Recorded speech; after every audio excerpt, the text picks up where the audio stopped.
Hi, this is Synthchaser from synthchaser.com. Today we're going to be installing my MIDI adapter for the ARP Omni and ARP Omni 2 inside this ARP Omni 2.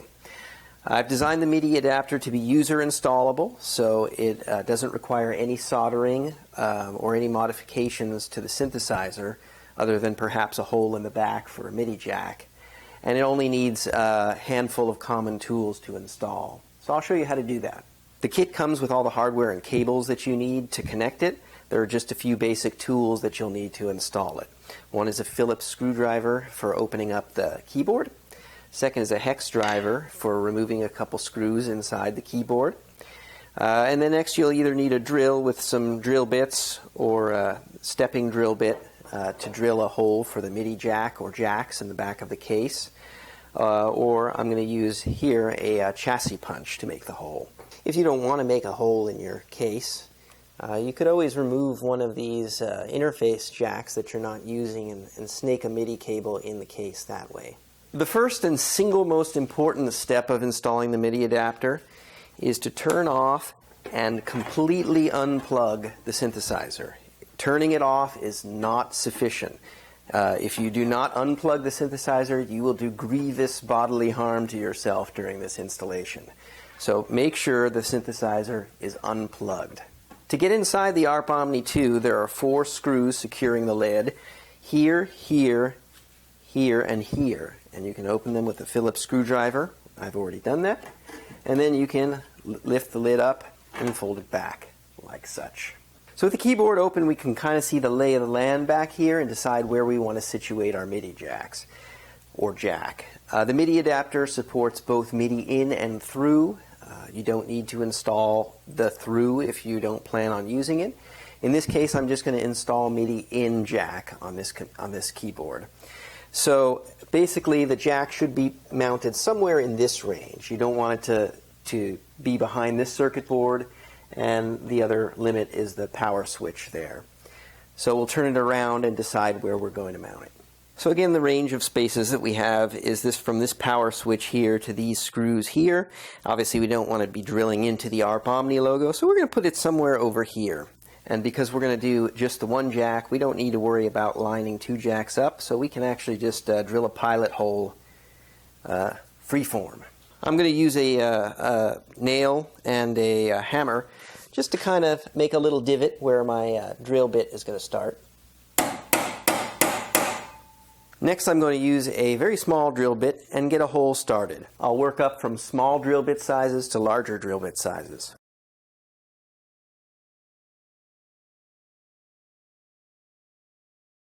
So now I've got a hole that's large enough for my chassis punch to fit through. And I'll use the chassis punch for the rest of it.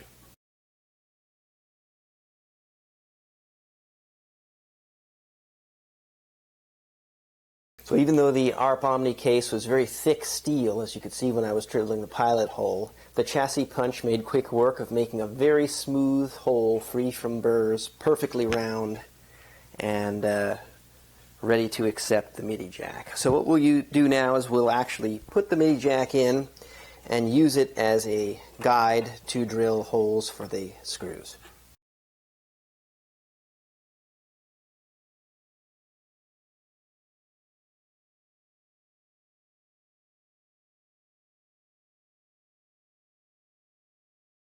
And now that we have a nice hole for our MIDI jack, we'll again put the jack back in there after vacuuming up the metal shavings, and we'll attach it to the case with the screws provided.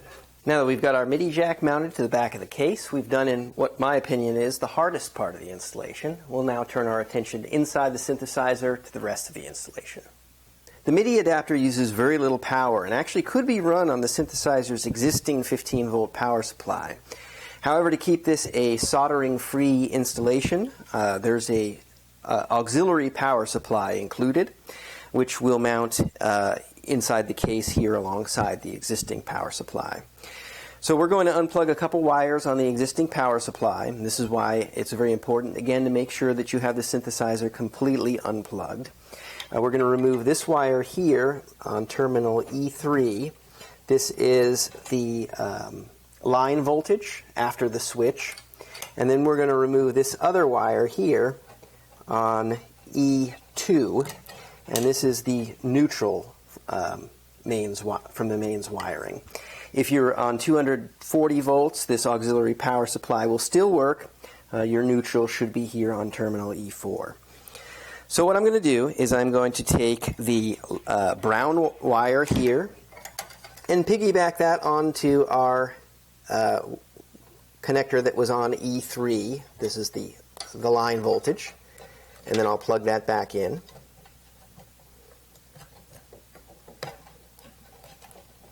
And I'm going to take the blue wire, which is neutral, and I'm going to piggyback that to the existing stack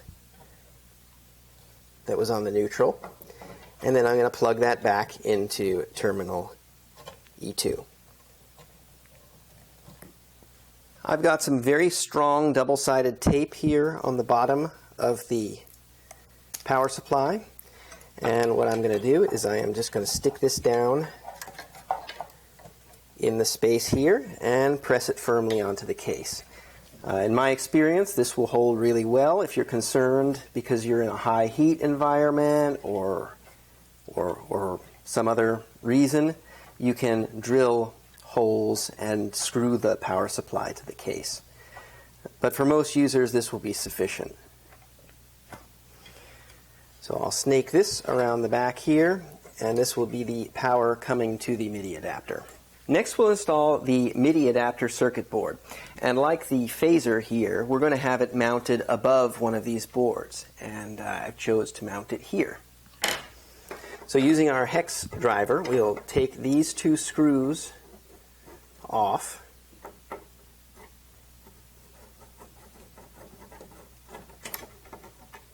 And we'll replace them with the hex standoffs provided in the kit.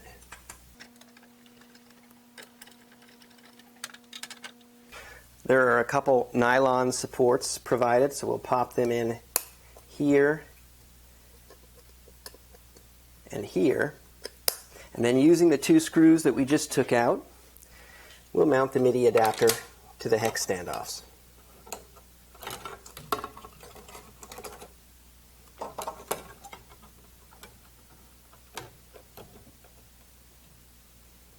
If there are some capacitors that are kind of high, you can just bend them down like that.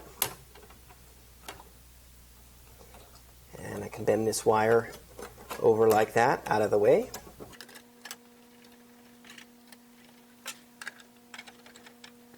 We'll connect our power connector. It's keyed, so it should only go in one way.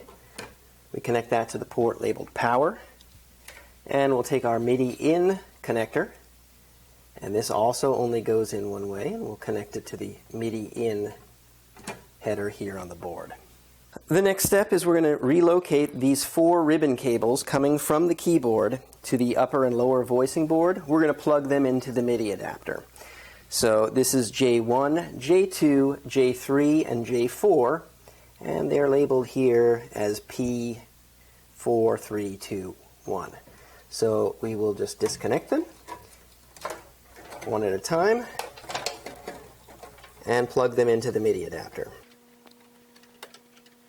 Brown wire and the notched corner indicates pin 1, and the notch on the IC socket there on the MIDI adapter also indicates pin 1.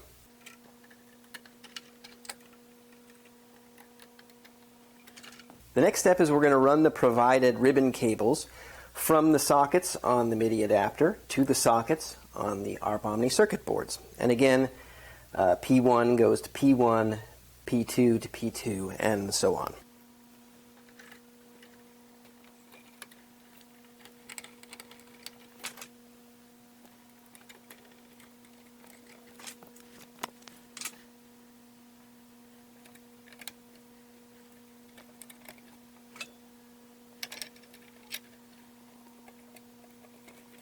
And that's actually all there is to it. We've installed the MIDI jack on the back of the keyboard, the auxiliary power supply.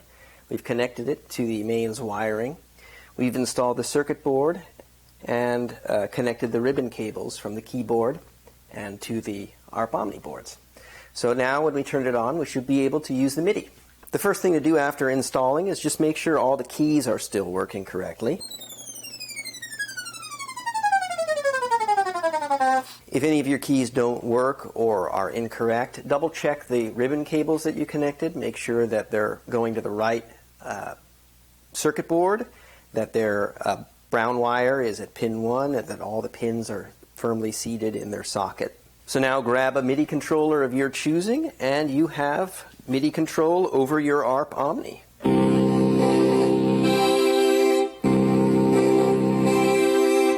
You can use the MIDI controller, and you can still use the original keyboard. There are a few settings that you can adjust on the MIDI adapter. Of course, there's the MIDI receive channel, which you can adjust by pushing a button on the adapter and then a note on your MIDI controller. And then you can also set the start note on your MIDI controller. So this happens to be a 4-octave MIDI controller, and we have 4 octaves of ARP Omni keys, but if you're using a larger controller, a larger keyboard, it's nice to be able to specify where on that controller the first note of the Omni starts, so where you want the range of Omni notes to be. And you can configure that easily, again, with the push of a button and the press of a key on your MIDI controller. So I'm proud to say that finally the ARP Omni MIDI is available, and I hope you enjoy it and get more out of your ARP Omni. This has been Synthchaser from synthchaser.com. Thanks for watching, and have a great day.